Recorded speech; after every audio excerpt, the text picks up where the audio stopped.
안녕하세요. 처음 뵙게 됐습니다. 교회 처음 들어왔을 때 분위기가 좋았어요. 그리고 그동안 제가 설교했던 교회들 중에 가장 큰 교회가 아닐까 생각을 하게 됐고요. 와서 봤더니 너무 거리두기를 하고 앉아 있는 게 아닌가, 지나친 거리두기로 한 시선에 다 안 들어오는 부분이 있네요. 첫 번째, 제가 세 가지를 은혜를 받았는데요. 첫 번째로는 드럼에, 개인적으로 드럼을 좋아해서 드럼의 은혜를 받았고, 두 번째로는 기도하시는 분의 그 기도의 내용들이 제 가슴을 울렸고, 세 번째로는 제 광고에 은혜 받기는 어려운데 오늘 광고에 정말 이 청량한 목소리로 광고를 해주시는 그 광고를 듣고 은혜를 받았습니다. 좀 생소하죠? 저도 하나님 사랑합니다. 여러분들도 하나님 사랑하십니까? 아멘. 조금만 크게요. 하나님 사랑하십니까? 아멘. 그러면 저하고 여러분들은 어떤 거예요? 같은 편이에요. 그렇죠? 저도 하나님 사랑하고 여러분들도 하나님 사랑하고, 그래서 저 목사가 도대체 얼마나 잘하나 보자, 이런 거 말고요. 그냥 하나님 사랑하는 사람들끼리 모여서 하나님 사랑하는 말씀을 나누고 또 은혜를 받고 도전을 받고, 저도 완벽히 살지 못하지만 함께 노력하며 애쓰며 살아보자고 제가 오늘 여기에 왔습니다. 오늘 말씀은 사실 목사님께 제가 한번 이 교회로 사역을 왔다고 해서 인사를 하러 왔어요. 왔다가 농담 반 진담 반으로 설교할 일 있으면 불러줘 라고 이야기를 했어요. 근데 정말 그 일이 이렇게 빨리 진행될 줄은 몰랐습니다. 사실은 저 담임 목사님께서 안 된다라고 이야기해 주기를 사실 조금 바랬을 수도 있어요. 그런데 바로 오라고 연락을 받고 사실 좀 긴장도 되고 떨리는 마음이 제 안에 있습니다. 그런데 오늘 말씀을 통해서 함께 교통함이 있고 은혜를 누리는 자리가 되었으면 좋겠습니다. 오늘 말씀은 제가 다니엘서를 함께 읽고 싶은데요. 다니엘서 1장 1절부터 9절까지 말씀입니다.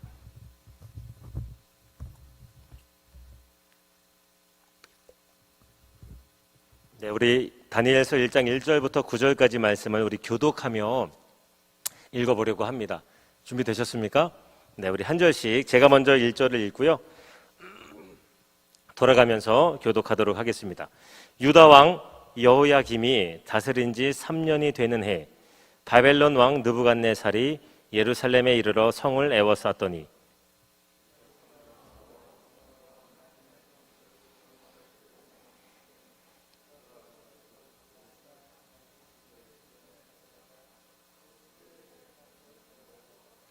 왕이 환관장 아스브나스에게 말하여 이스라엘 자손 중에서 왕족과 귀족 몇 사람,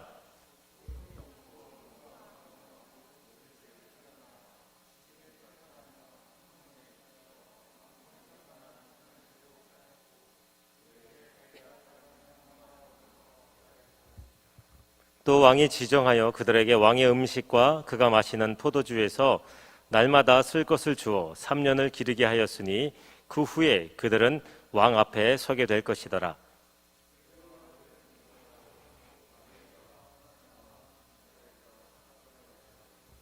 환관장이 그들의 이름을 고쳐 다니엘은 벨드사살이라 하고, 하나냐는 사드락이라 하고, 미사엘은 메삭이라 하고, 아사라는 아벳느고라 하였더라.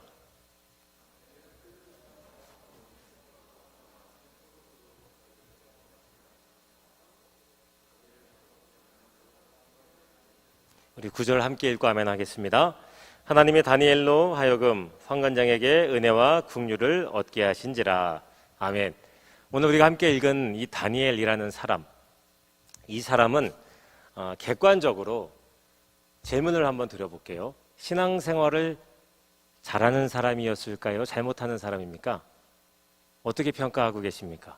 다니엘이요, 신앙생활 잘했습니까? 네, 이 정도면은 잘하는 거 아니에요? 여러분들은 이 정도 수준 되기를 소망하죠. 사실 저도 그렇습니다. 우리가 다른 사람 평가는 참 잘하잖아요. 이제 우리 스스로를 보긴 어렵지만, 그래서 이 다니엘이라는 사람은요, 우리가 평가할 때 객관적으로 신앙생활을 잘했던 사람입니다. 왜요? 이 사람은 타협하지 않았어요. 그리고 어떻게 했습니까? 목숨을 걸고 하나님을 섬겨요. 이런 사람을 향해서 우리는 신앙생활을 잘했다라고 표현할 수 있습니다. 제가 오늘 어떤 제목을 가지고 왔는가 하면 신앙생활 제대로 하기라는 제목을 가지고 이 강단에 올라왔습니다. 신앙생활 제대로 한다라는 것을 오늘 우리에게 분명하고 아주 정확하게 보여주고 있는 사람입니다. 이렇게 하는 게 신앙생활 제대로 하는 거야 라고 보여주는 것 같아요. 사실 운동도 그렇습니다. 운동도 야, 저 사람 운동 제대로 한다. 뭐 공부를 어떤 면에서든 어떤 분야든 간에 제대로 하는 사람들이 있어요. 저 사람 연주 제대로 한다. 뭐 볼 제대로 찬다. 등등의 사람들은 보고 평가를 합니다. 그럼 보통 어떨 때 제대로 한다라는 단어를 쓰는가 봤더니 기초가 탄탄하든가 뭐 실력이 좋던가 아니면 축구에 골을 잘 넣던가 무언가 기초부터 실력까지 누가 보기에도 잘할 때 야, 저 사람 제대로 한다 라는 이름을 붙여주게 됩니다. 직장 생활에서도 마찬가지죠. 그러면 저는 이렇게 청년들에게 묻고 싶어요. 신앙생활 제대로 한다라는 건 과연 무엇일까?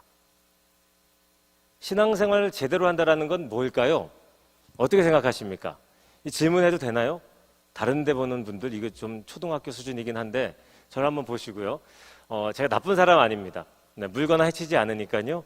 집중해서 제가 나중에 꼭 목사 돼보라고 이야기해주고 싶은 게 보고는 있지만 다른 생각하는 게 느껴질 때가 있어요. 네, 이왕 여기에 오셨으니까 제대로 듣고 신앙생활 제대로 한다라는 게 무엇인가 좀 깨닫고 내 신앙생활을 돌아보면서 그래 내 신앙생활은 그동안 제대로 하지 못했다. 어떤 결론을 좀 내리셨으면 좋겠어요. 그리고 앞으로 내 인생은 어떻게 될 것인가? 어떻게 살아가야 될 것인가를 함께 고민하는 자리가 되길 소망합니다. 신앙생활 제대로 한다라는 건요. 이 다니엘이 우리에게 분명하게 보여줍니다. 이 사람이 마치 신앙생활은 이렇게 해야 잘하는 거야 라고 그는 성경을 쓰고 있지는 않아요. 예, 이 다니엘서는 다니엘이 썼거든요. 그런데 다니엘이 이 성경을 쓸 때에 나는 신앙생활을 이렇게 잘하고 있어 라고 이야기하고 싶어서 쓰고 있는 성경이 아닙니다. 네, 자신이 살았던 시대 속에서 본인이 하나님을 어떻게 믿고 있고 하나님이 자기에게 어떻게 은혜를 주시는가를 그저 하나님이 원하시는 대로 성령의 감동으로 이 성경을 쓰고 있다라는 겁니다. 그러니까 본인 자랑하고 싶은 게 아니에요. 그런데 누가 보기에도 이 사람은 신앙생활을 제대로 하는 사람처럼 보여집니다. 신앙생활을 제대로 한다라는 건요, 두 가지를 잘하는 겁니다. 첫 번째, 자 우리 말씀으로 다 한번 돌아가 보겠습니다. 오늘 1장 1절을 한번 읽어보겠는데요. 제가 읽어드릴게요. 유다 왕 여호야김이 다스린 지 3년이 되는 해에 바벨론 왕 느부갓네살이 예루살렘에 이르러 성을 에워쌌대요. 이게 무슨 현상입니까? 나라가 망해가고 있다라는 것을 표현하는 성경 구절입니다. 지금 어느 나라가 망하고 있습니까? 남쪽 유다가요. 북쪽 이스라엘은 이미 망했고 이제 어디만 남아 있었습니까? 남쪽 유다만 남아 있었어요. 그런데 이 남쪽 유다도 지금 바벨론에 의해서 어떤 상황이 된 겁니까? 망하게 됐다라는 것을 이 다니엘이 지금 1장 1절에서 쓰고 있는 거예요. 남유다가 왜 망했는 줄 아십니까? 그럼 이렇게 하면 망한다라고 해석하시면 돼요. 남쪽 유다, 북쪽 이스라엘이 왜 망했는가? 첫 번째로는 우상 숭배 때문에 망합니다. 하나님 외에 다른 것들을 기웃기웃거려요. 두 번째로는 이스라엘이 남쪽 유다가 이런 자신감이 있었어요. 우리나라는 절대 망하지 않아. 왜요? 예루살렘 성전이 있기 때문에. 이 사람들이 갖고 있었던 태도가 그런 태도예요. 우리는 성전이 있기 때문에 망하지 않는다라는 거예요. 세 번째로는 뭔지 아십니까? 세 번째로는 하나님께서 다윗과 언약을 맺으실 때에 그 나라가 영원할 것이라고 말씀하셨어요. 그래서 그 다윗 언약을 믿고 있는 사람들에 의해서 남쪽 유다는 절대 망하지 않을 거야 라는 생각을 가지고 있었습니다. 오늘날 한국교회 교인들하고 비슷하죠. 뭐하고 비슷해요? 한 번 받은 구원은 영원하다. 맞습니다. 틀리지 않아요. 한 번 받은 구원은 영원해요. 그런데 우리 편에서 해석되어질 게 아니라 하나님 편에서는 그 단어가 맞습니다. 하나님 편에서 한 번 받은 구원은 영원합니다. 그러나 우리의 입장은 달라요. 우리의 입장은 달라요. 남쪽 유다도 망하게 하셨습니다. 그럼 우리라고 다를까요? 긴장해야 되죠. 우리라고 다르지 않습니다. 한 번 받은 구원 영원하다. 이것 가지고 살다가 남쪽 유다가 아주 처참하게 망해갑니다.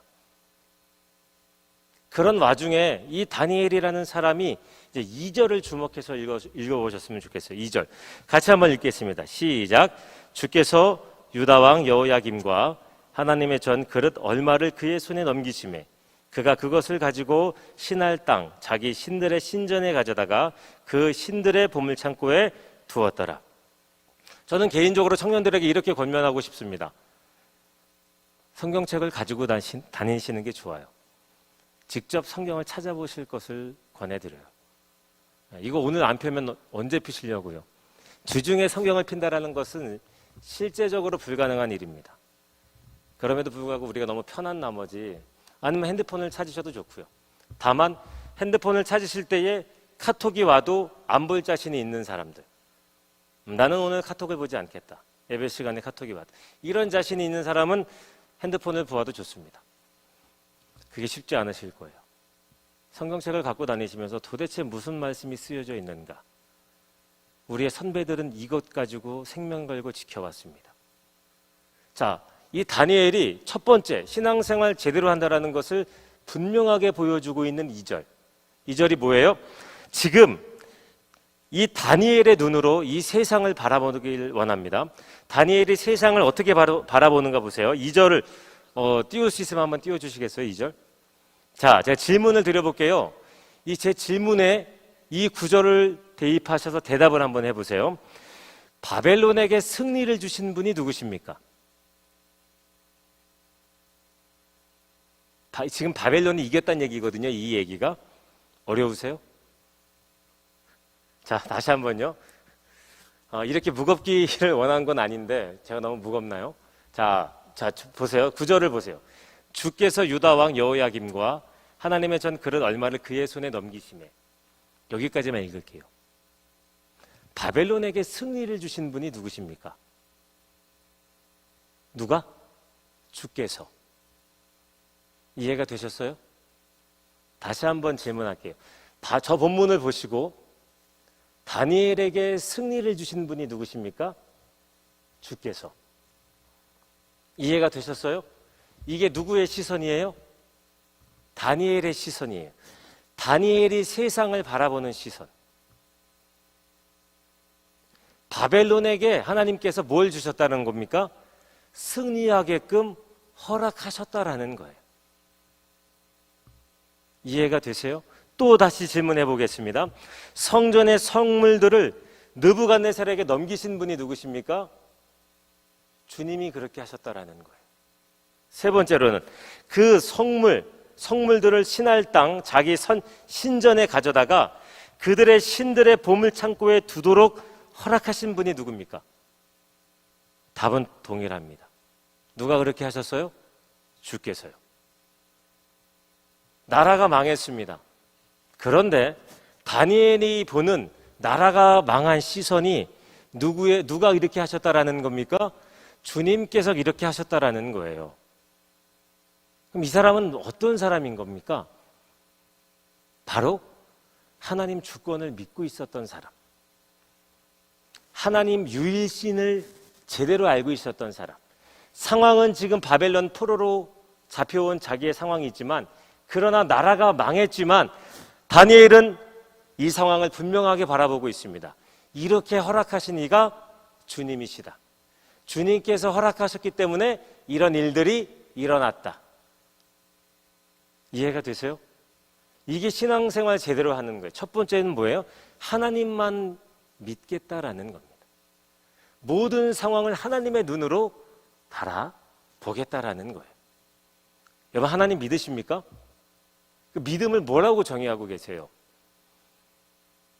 저에게는 아주 독실한 신앙이라고 그러기엔 좀 그렇지만 독실하게 불교를 섬기고 계셨던 친할머니가 계세요.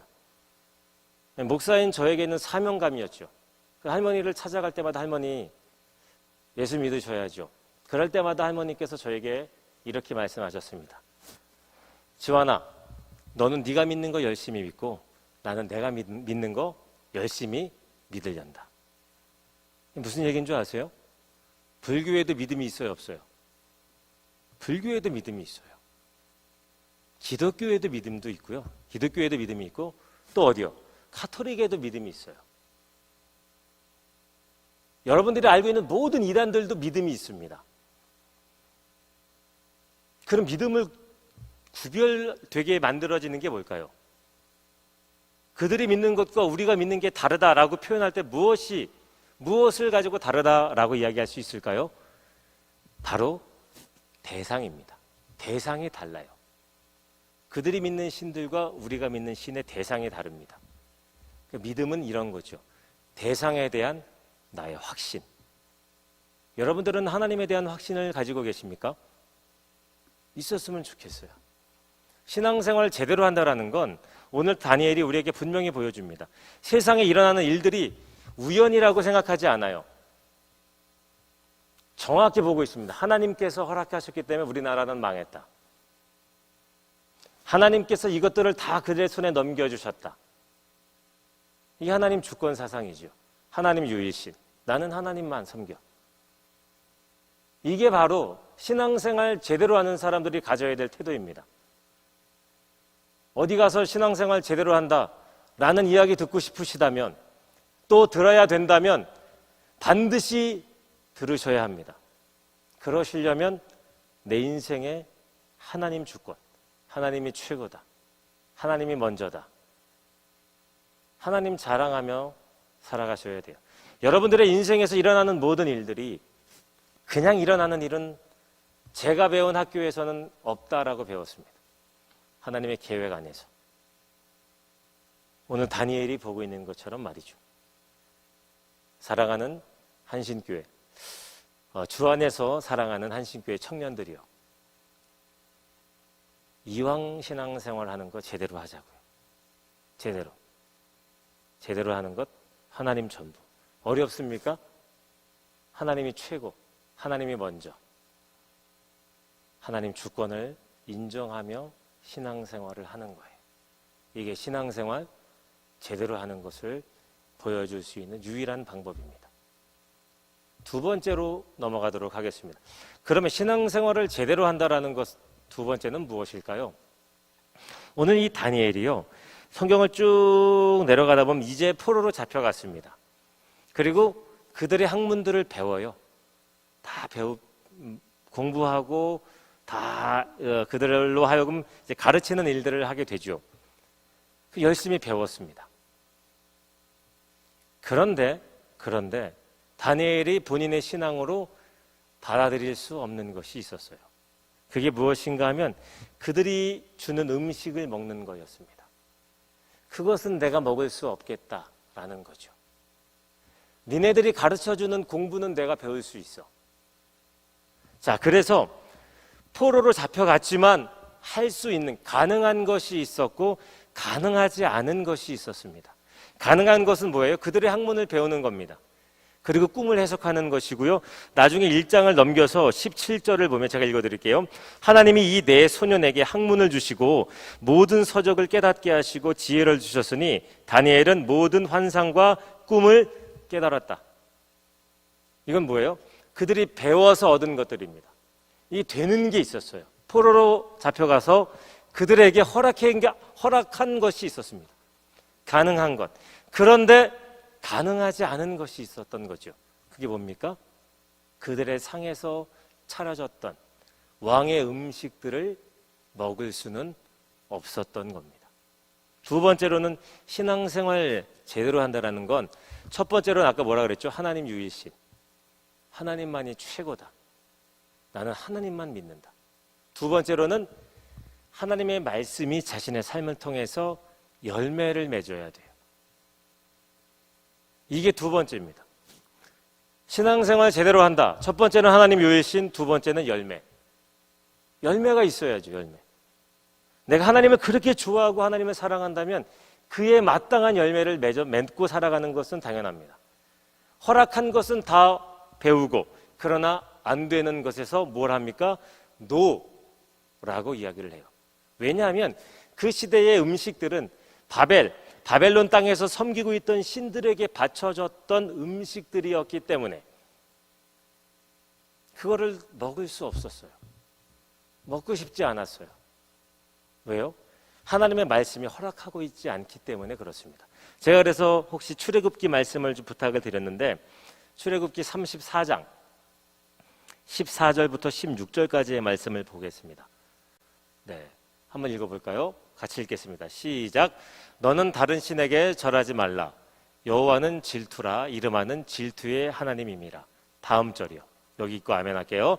너는 삼가 그 땅의 주민과 언약을 세우지 말지니 이는 그들이 모든 신을 음란하게 섬기며 그들의 신들에게 제물을 드리고 너를 청하면 내가 그 제물을 먹을까 함이며. 이게 지금 출애굽기에서 이미 하나님께서 우상들에게 바쳐진 음식은 먹어도 좋다, 먹지 말아라. 먹지 말아라 라고 알려졌어요. 다니엘이 고민하지 않습니다. 왜요? 하나님이 유일신이었거든요. 자기는 하나님이 제일 좋았거든요.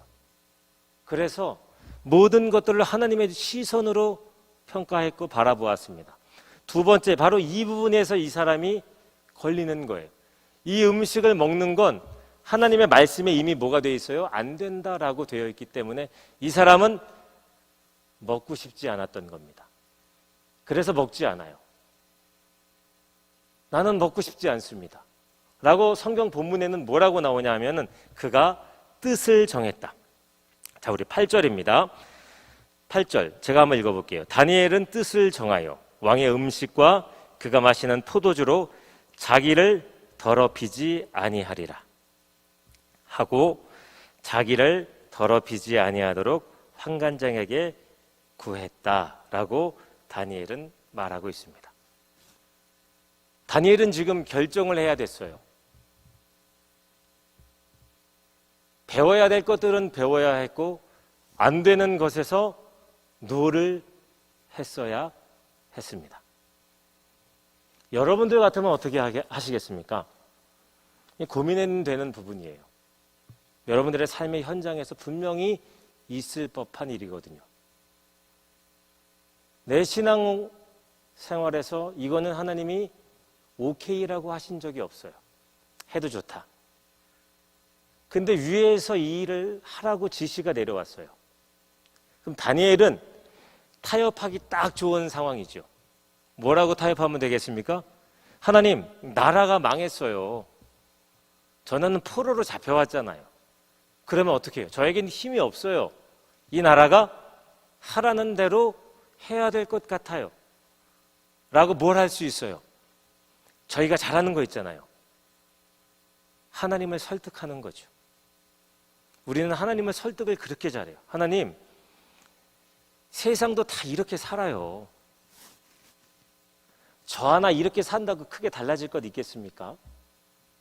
세상도 뇌물을 주고요. 세상도 다 타협하면서 이렇게 안 하면 높은 자리로 올라갈 수가 없대요. 이렇게 안 하면 좋은 성적을 얻을 수가 없대요. 다른 친구들도 다 컨닝해요. 저만 하는 거 아니에요. 하면서 뭐라고? 하나님을 설득을 해요.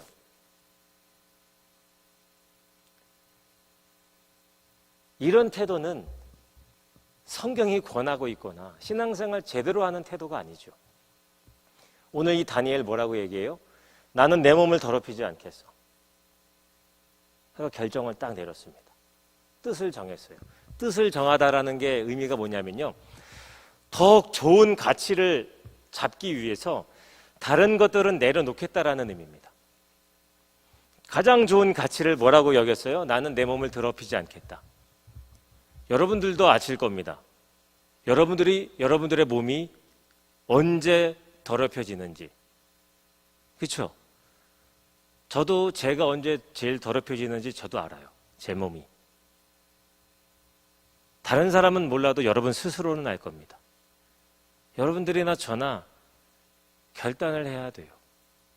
어떤 결단? 내 몸을 더럽히게 만들지 않고요. 오늘 다니엘은 뜻을 정했습니다. 왜요? 왜 뜻을 정했습니까? 안 되는 건 안 된다라고 이야기하는 거죠. 하나님의 말씀이 허락을 하고 있지 않아요. 근데 어떻게 자기가 오케이 할 수 있겠습니까? 그래서 그는 단호히 거절합니다. 거절하는 일이 쉬웠겠습니까? 쉽지 않아요.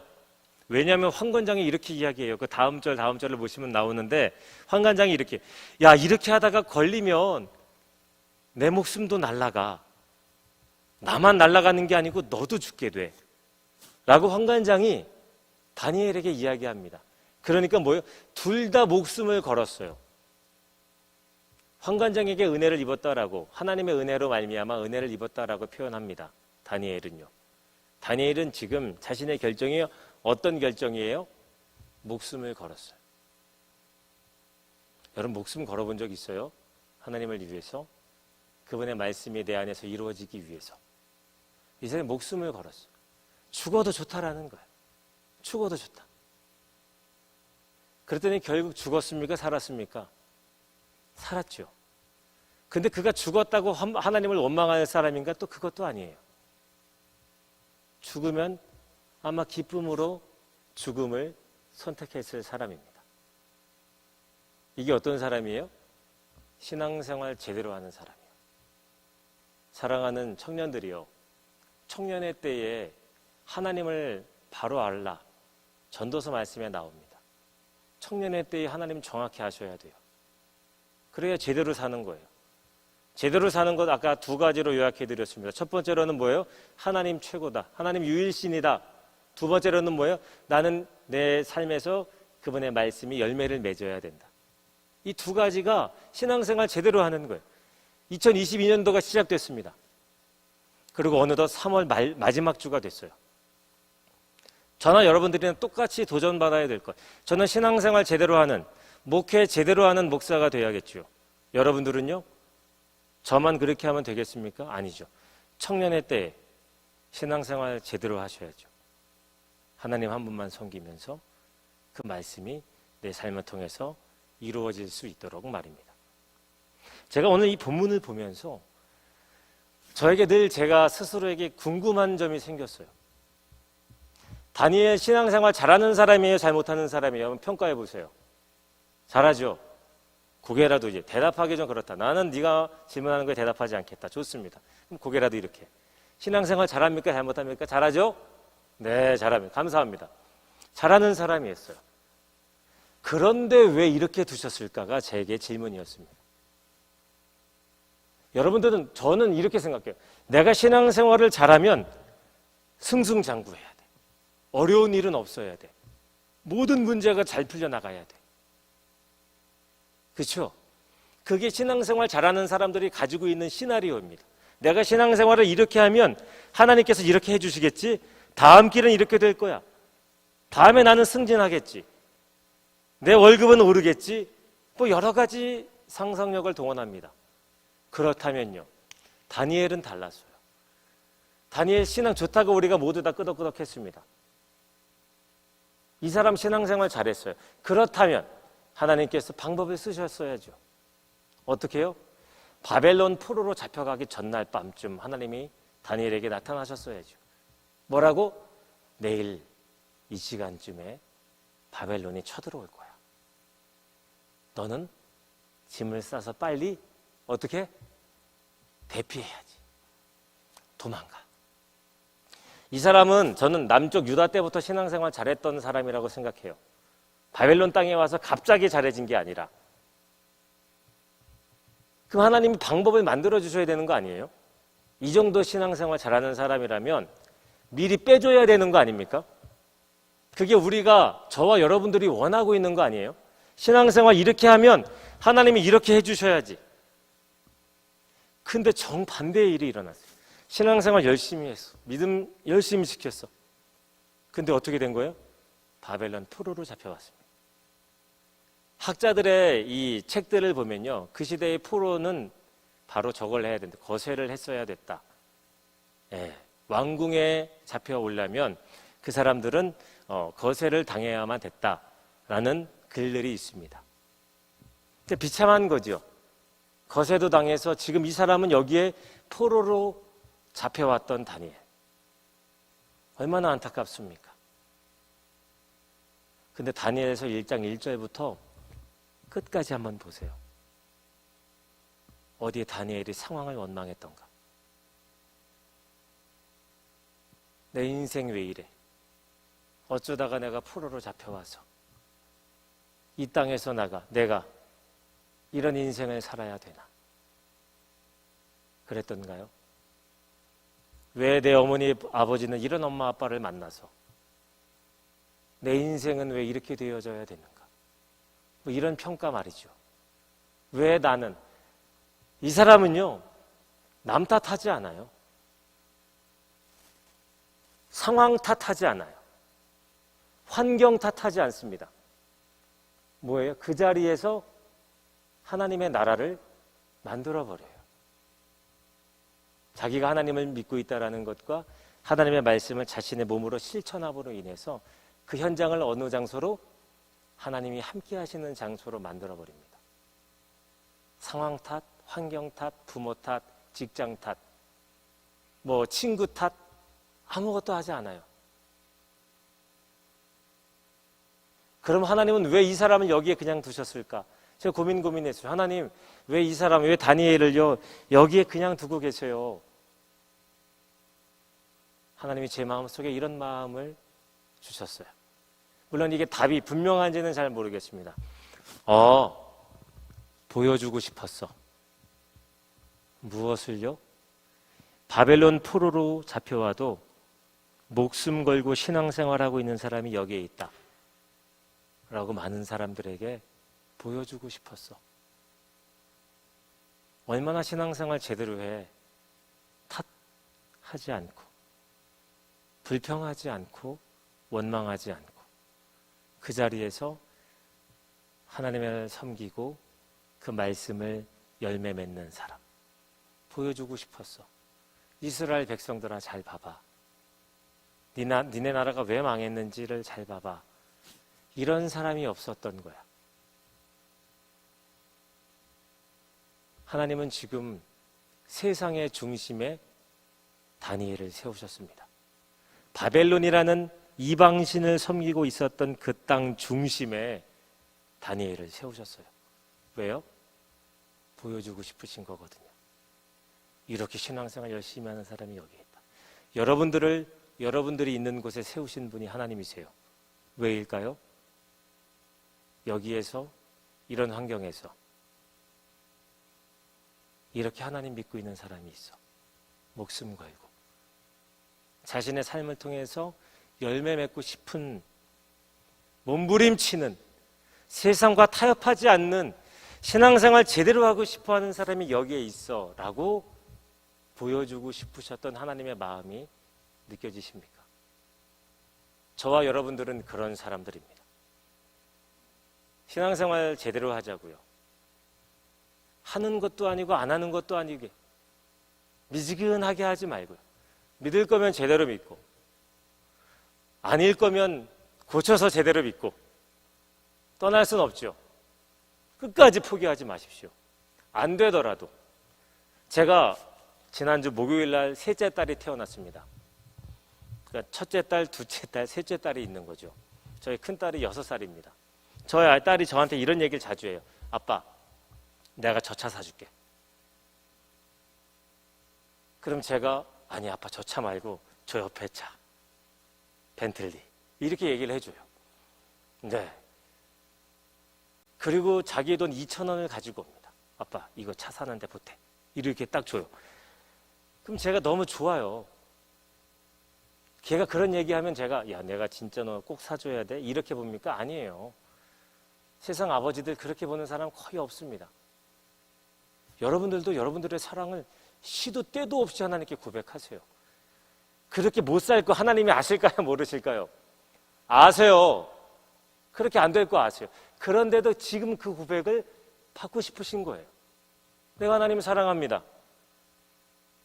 하나님 잘 되면 이것도 다 드릴게요. 이것도 할게요. 이것도 할게요. 그냥 막 던지세요. 왜요? 그때는 진심이잖아요. 저희 딸은 진심입니다. 저에게 차를 사준다라는 것이 진심이에요. 여러분들도 그때 진심일 때 사정없이 고백하십시오. 하나님, 저 주님 사랑합니다. 이게 잘 안 돼요. 도와주세요. 라고요.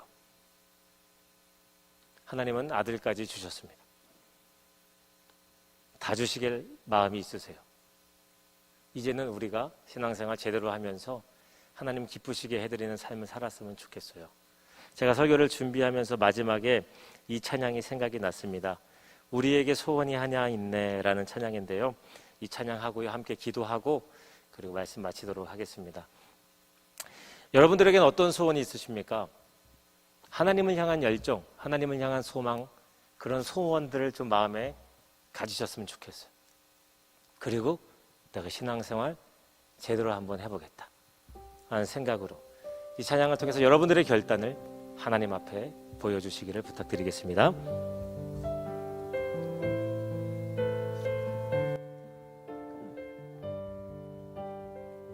우리에게 소원이 하나 있네. 우리에겐 소원이 하나 있네. 언제까지요? 주님 다시 오실 그날까지 우리 가슴에 새긴 주의 십자가 사랑, 나의 교회를 사랑케 하네. 주의 교회를 향한, 주의 교회를 향한 우리 마음, 희생과 고난과 가난과 고난, 하물며 죽음조차 우릴 막을 수 없네. 우리 교회는 이 땅의 희망, 교회를 교회되게, 예배되게 우릴 사용하소서. 진정한 부흥의 날 오늘 임하도록 우릴 사용하소서. 성령 안에 예배하겠습니다. 성령 안에 예배하리라. 아멘. 자유의 마음으로, 사랑으로 사역하리라. 교회는 생명이니 교회를 교회되게, 예배되게 우릴 사용하소서. 진정한 부흥의 날 우릴 사용하소서. 우릴 사용하소서. 우릴 사용하소서. 우릴 사용하소. 마지막 고백입니다. 주님, 우릴 사용하세요. 우릴 사용하소서.